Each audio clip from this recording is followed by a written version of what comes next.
4 milyon. 4. Buraya yerli de. 18.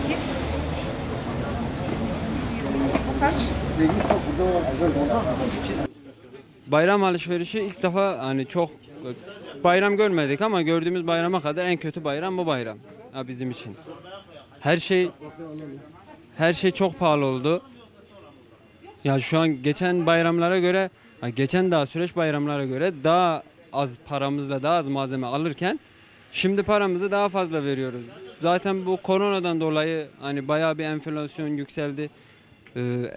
Normalde bizim burada bu zamanlarda domatesi 50 kuruş 1 liraya alınan domates şimdi 2,5 lira. En basit örneğini veriyorum. 2,5 liradan domates alıyoruz.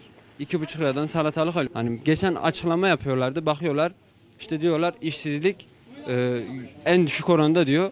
Sokağa çıktığın zaman 10 kişiden 9'u ben işsizim diyor. Devletin kurumları farklı söylüyor, sokağa indiğin zaman farklı söylüyor. Halk olarak biz de şaşkınız yani.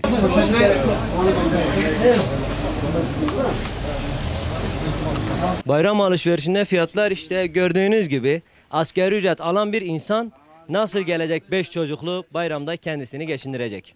3 çocuklu 5 çocuklu bir insan nasıl 2300 liraya tatlısını alacak veya çocuğuna pantolon alacak, ayakkabısını alacak? Bir çocuğun baştan sona giyinmesi 400-500 liradan aşağı çıkamıyor.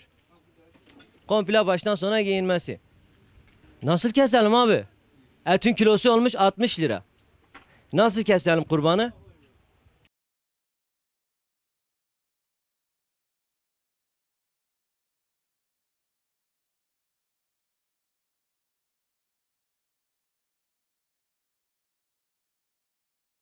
Bayramda işler beklediğimiz gibi değil aslında. Hani bu salgın dolayısıyla çok bir hareketlilik yok ama çok şükür yine idare ediyor.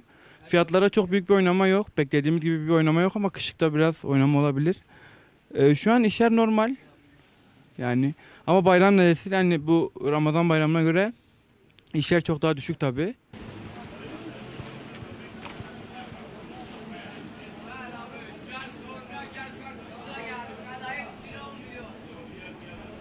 Valla tabii ki geçen bayramlara göre piyasa bayağı durgun görünüyor. Kurban Bayramı'nın olması sebebiyle piyasa bayağı durgun. Yani insanlar virüsten dolayı da tabii virüs de etkiledi. Elazığ bölgesinde tabii ki deprem de etkiledi ticareti.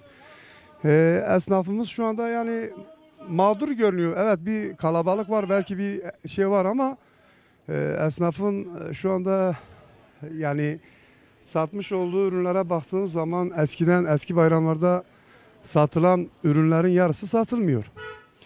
Şimdi burada da özellikle dediğimiz gibi virüsün bayağı bir etkisi oldu. Dışarıdan gelen gurbetçi kardeşlerimiz oluyor Palu'ya ara sıra. Yabancı insanlar gelmediği zaman her zaman aynı kitleyle esnafa hitap ediyorlar. Bu da ne oluyor? Esnafımızı etkiliyor. Az çok bakıyoruz, bir eski bayram heyecanları gerçekten yok. Şimdi biraz önce kurban pazarına gittim. Yani insanların kurbanları şu anda böyle giderse herhalde büyük bir ihtimalle ellerinde kalacak. Yıl boyunca vermiş olduğu emekler boşa gidecek. Yine bakıyoruz, çarşıyı görüyorsunuz, işte Palu'nun durumunu görüyorsunuz. Burada herhangi bir sanayileşme yok, fabrika yok. Dışarıdan gelen çalışan insanlar yok. O yüzden üretime bakıyorsun. Köylümüz üretim yapıyor. Evet, şu anda bakıyorsunuz ki evet, köylü malı çıkmış. Sebze olsun, meyve olsun. O da güzel bir pazar bulamıyor. Emeklerinin karşılığını alamıyor. İnşallah daha iyi olur, daha güzel olur.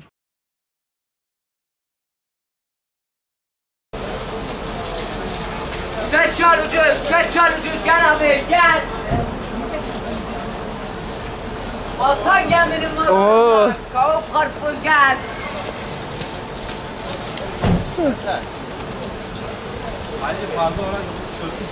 Halk çalışmadığı için, hiç kimsenin cebinde para olmadığı için çok fazla iyi geçmiyor. Herkes ya 1 kilo, eskiden 10 kilo şeker alan kişi şimdi gelip 1 kilo alıyor. Çünkü maddiyat yok. Sebep ya işsizlik. Yani siyasiler kendileri rant peşinde koşacaklarına, yani halk için bir şeyler yapsalar herkes bu fakirlikten kurtulur. Ama bakıyorsun herkes bir şeyler peşinde, kendini cebini doldurmak peşinde. Ama halk gerçekten de çok aç.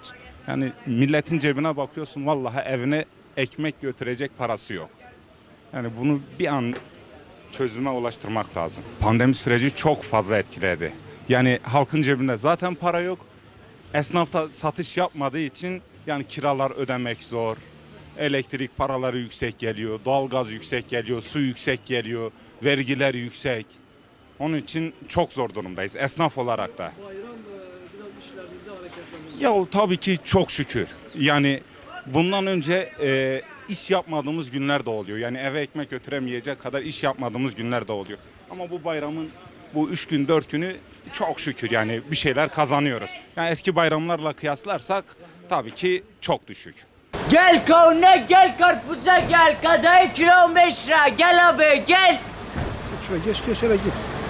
Gel kavuna gel karpuza gel abi gel. Seçal ucuz, seçal ucuz, seçal ucuz.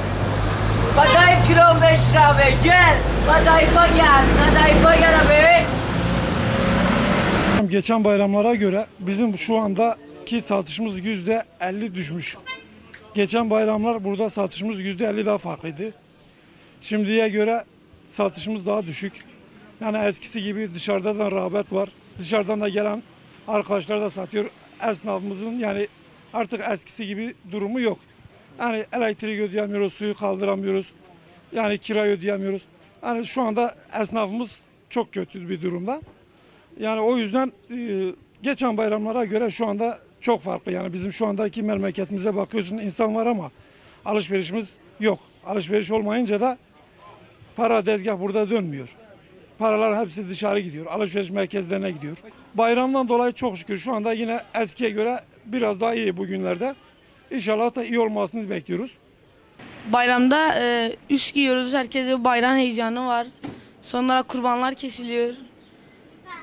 Alışverişler yapılıyor. Sonra elbiseler alınıyor. Bayram heyecanı. Ayakkabılar elleri öpülüyor yaşlıların. Büyükler şeker dağıtıyor küçüklere. Herkese hayırlı bayramlar.